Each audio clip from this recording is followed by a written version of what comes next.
Baik, Assalamualaikum warahmatullahi wabarakatuh. Salam sejahtera untuk kita semua. Nah, kita sudah sampai di materi pertemuan ke-13 dengan judul materi yaitu wireless security atau keamanan jaringan nirkabel. Ya, saya akan jelaskan mengenai profil dari Unpad. Ya. Unpad sebagai kampus tamadun mandiri merupakan wadah untuk melaksanakan segala aplikasi, pemahaman, pengamalan budaya, dan kemandirian sistem di seluruh kegiatan Unpad yang diselenggarakan didasarkan atas nilai Islami, ya, peradaban dan kearifan lokal, yaitu nilai-nilai dari kampus Unpad itu sendiri. Tamadun berasal dari kata Arab artinya madana, madun, madain, yang berarti peradaban, kebudayaan, dan juga kemajuan. Ya, dalam bahasa Inggris istilahnya culture and civilization. Ya, tamadun dibentuk oleh manusia yang digolongkan secara luas sebagai kumpulan orang-orang dalam satu komunitas yang memiliki kesamaan semangat dalam membangun budaya. Oke, itu sekian pengenalan mengenai kampus kita Unpad, yaitu Tamadun Mandiri.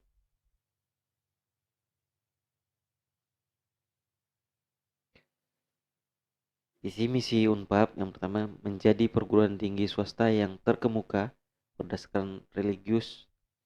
berbasis religius dalam mengembangkan iptek yang bermanfaat bagi kemaslahatan umat. Nah,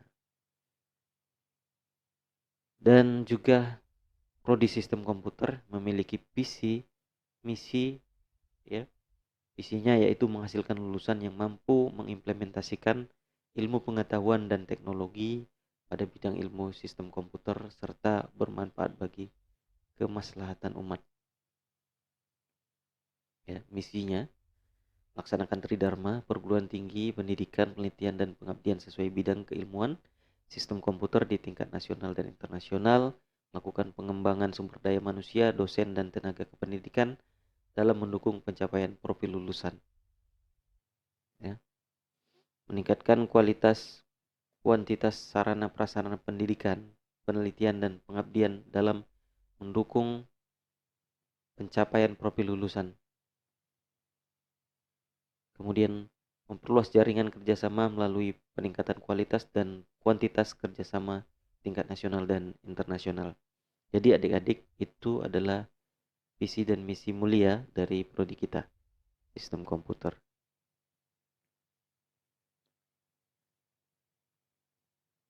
Ya, ini ada 7 nilai dasar yayasan.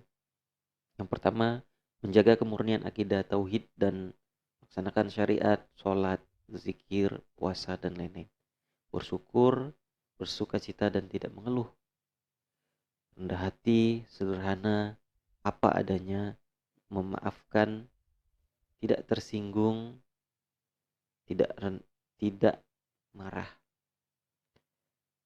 Kemudian berpikir positif, berprasangka baik, dan tidak bergunjing. Berbuat baik, mengubah dan menjadi inspirasi. Selanjutnya berempati dan memberikan solusi, bukan mengkritik atau mencela. Terakhir, patuh kepada pemimpin dan menaati peraturan.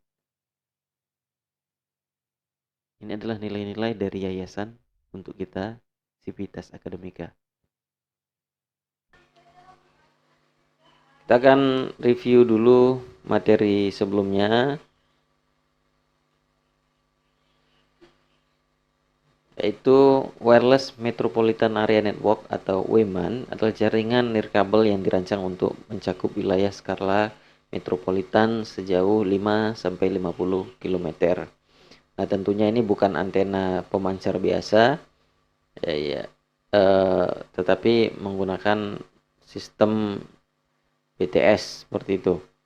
Nah, selanjutnya ada teknologi yang paling dikenal dalam WMAN adalah IEEE 802.16 atau dikenal dengan WiMAX. Nah, jadi generasi WiFi ini digunakan di WMAN, ya. WMAN mampu menyediakan konektivitas kecepatan tinggi bahkan ratusan Mbps, sehingga banyak dimanfaatkan sebagai solusi broadband nirkabel penghubung antar LAN di berbagai lokasi kota atau sebagai alternatif infrastruktur last time. Nah, jadi secara jelas ya diterangkan bahwasannya antara WPAN, gitu ya, WLAN itu masalah cakupan area radius dari sinyalnya, kurang lebih seperti itu. Capaian pembelajaran kita di pertemuan ke-13 ini yang pertama menguasai konsep, prinsip, dan standar keamanan jaringan nirkabel. Nah, bagaimana keamanannya gitu ya. Memahami jenis-jenis ancaman. Kemudian memahami protokol keamanan, ada WEP, WPA, WPA2, WPA3 dan lain sebagainya. Dan teknik kriptografi yang mendukung keamanan komunikasi nirkabel.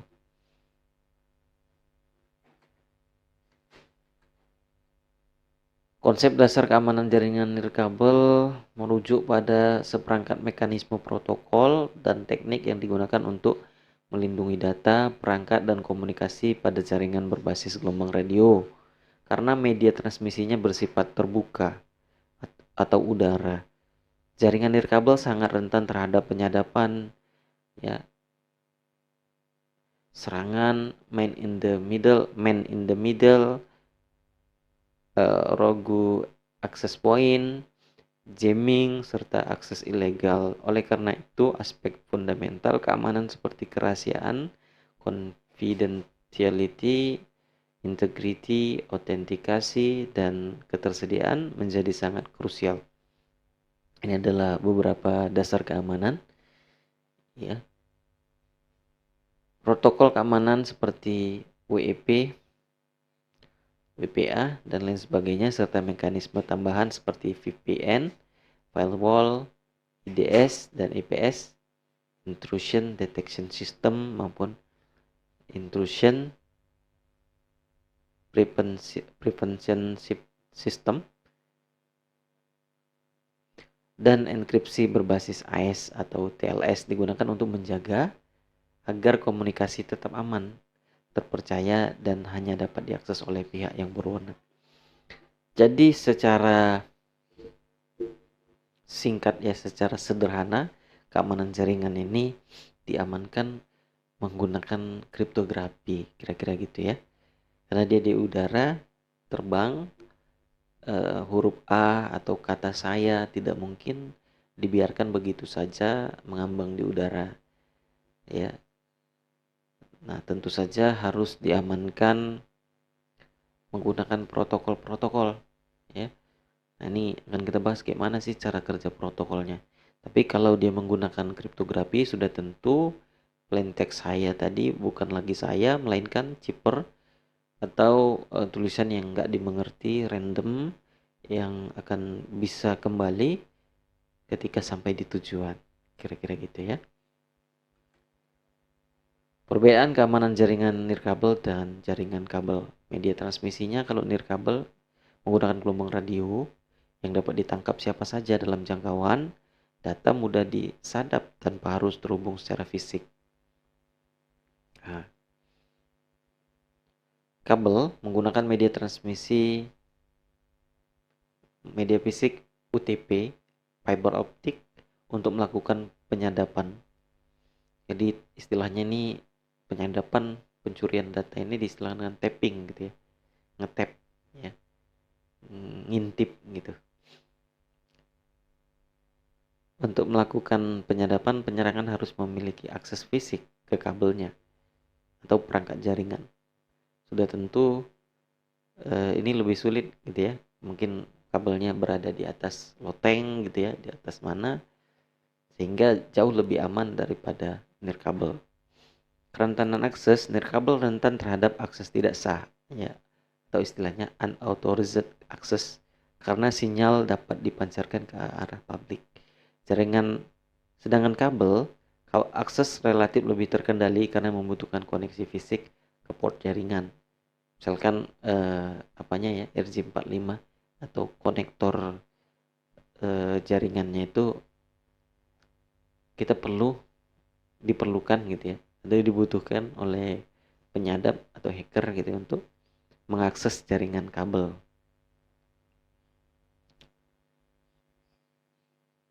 Ya, tanpanya hacker nggak bisa melakukannya. Keamanan fisik dan logis. Nah, jadi mengamankan ini ada 2 langkah. Untuk nirkabel lebih mengandalkan mekanisme logis seperti enkripsi, autentikasi, manajemen kunci, ya, karena fisik sulit dikontrol gitu ya. Enkripsi dan autentikasi. Nah, autentikasi ini kan kunci gitu ya, kunci session yang selalu dipegang oleh 2 perangkat gitu ya untuk berkomunikasi, untuk menandakan orang ini punya akses gitu. Ancaman umum kalau nirkabel itu eavesdropping. Apa ini? Nah, ini bisa kita bahas ya. Tadi ada bahasa Indonesianya apa tadi? Man in the middle, orang di tengah-tengah ketika data seluruhan.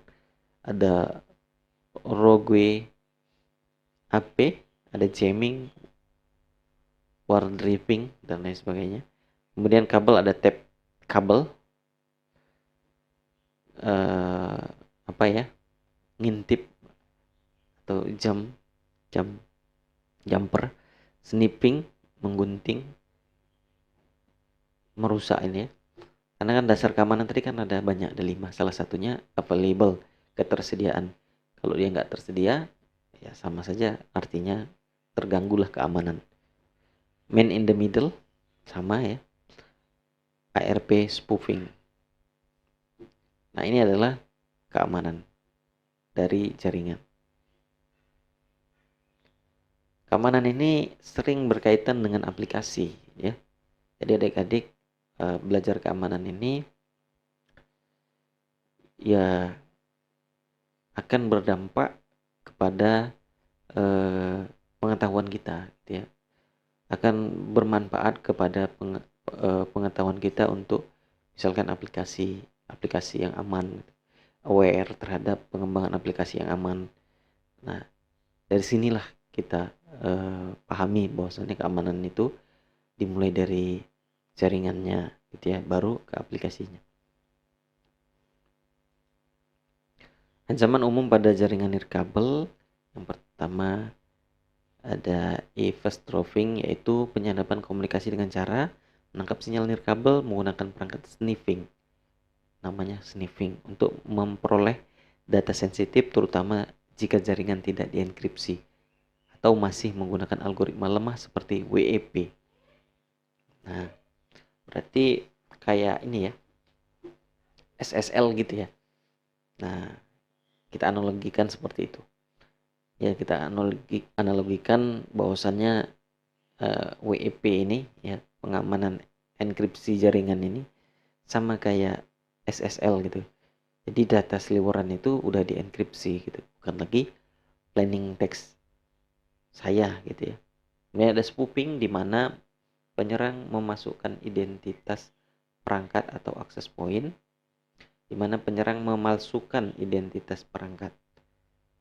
Nah, seolah-olah dia legal gitu ya.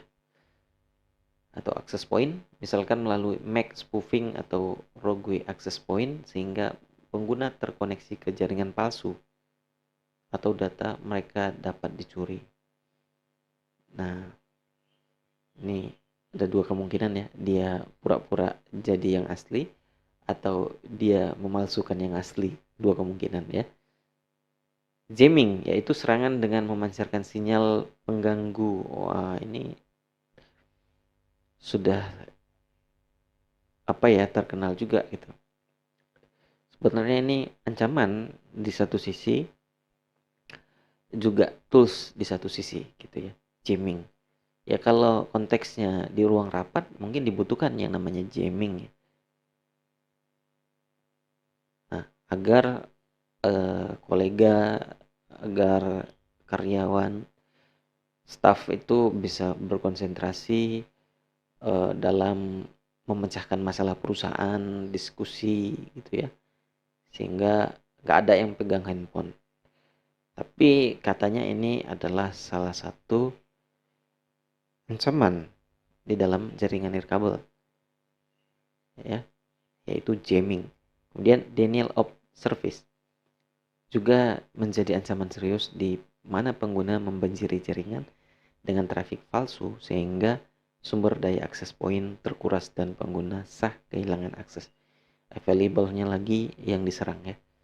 Jadi tadi ada 4 atau 5 tadi. Ya. Nah, ini bisa dicegah dengan yang namanya IDS atau IPS tadi ya, Intrusion Detection System. Ketika intrusionnya dideteksi, dia mengganggu, bisa saja dia masuk ke blacklist dan dia nggak bisa mengakses server lagi. Kemudian ada min in the middle attack, memungkinkan penyerang menyisipkan dirinya di antara komunikasi dua pihak sehingga dapat menyadap. Nah, dia di tengah-tengah gitu ya. Dia mantau aja data yang berseliweran. Berarti dia ngelihat pakai data seliweran antara dua uh, poin ya, dua alat, dua device gitu yang berkomunikasi, misalkan WhatsApp dengan WhatsApp gitu ya, smartphone dengan smartphone. Tekniknya dikatakan dengan man in the middle. Ya, pengamanannya bisa juga kita pikirkan menggunakan enkripsi ya. Sekali lagi, enkripsi itu adalah sebuah teknik pengamanan yang mungkin memiliki celah gitu ya, bisa untuk dibongkar, dipecahkan gitu. Mekanisme autentikasi, enkripsi, dan kontrol akses pada jaringan nirkabel. Kayak mana autentikasi, enkripsi, dan kontrol akses. Autentikasi dalam jaringan nirkabel berfungsi untuk memastikan bahwa hanya perangkat atau pengguna yang sah yang mengakses jaringan. Biasanya kita menggunakan password ya. Makanya kalau wifi di kampus yang tidak ada passwordnya, selalu dilogokan dengan danger karena itu tidak aman. Ketika terhubung, berarti resource kita itu sudah berkemungkinan untuk diakses orang lain.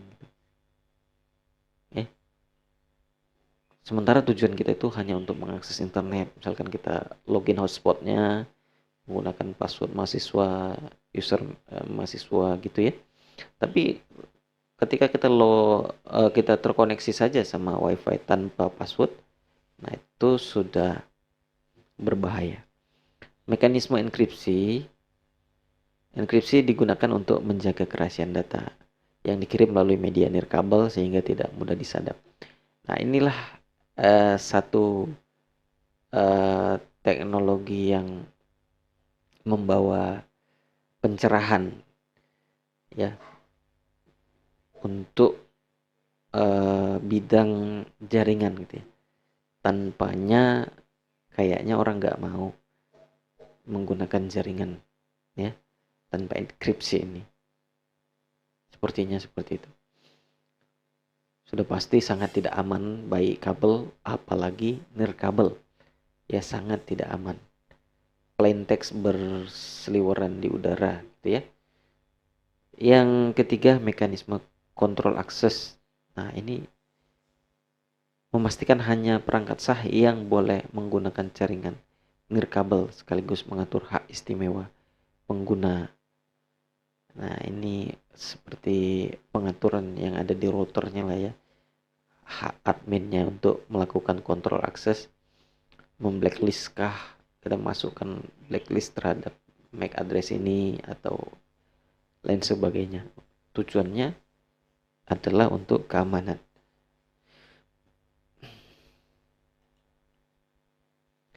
Ada beberapa skema keamanan yaitu WEP, WPA, dan lain sebagainya. WEP itu Wired Equivalent Privacy. Skemanya menggunakan algoritma RC4. Nah, adik-adik ini menarik. RC4 ini algoritma kriptografi modern. Ya, ini kalau nggak salah kunci simetris ya untuk enkripsi data dengan tetapi RC4 ini sudah pernah bobol kira-kira gitu ya. Kalau tidak salah ini udah pernah bobol. Makanya dilakukanlah satu kompetisi membangun keamanan yang baru yang dimenangkan oleh Region Dial atau AS itu. Ada WPA, skemanya perbaikan WEP menggunakan Temporal Key Integrity Protocol. WPA 2 counter mode cheaper blockchaining.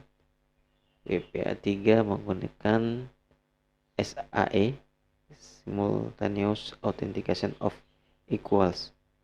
Menggunakan AES-3 AES-256.